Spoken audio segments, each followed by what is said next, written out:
You ask Tiger to solve. This deals with linear equations with one unknown.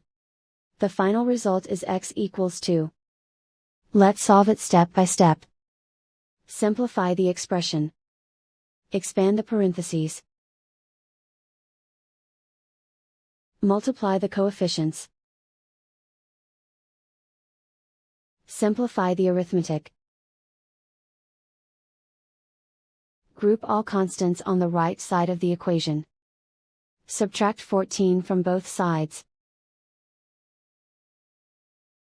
Simplify the arithmetic.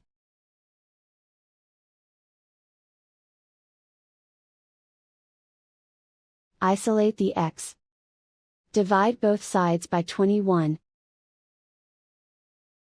Simplify the fraction.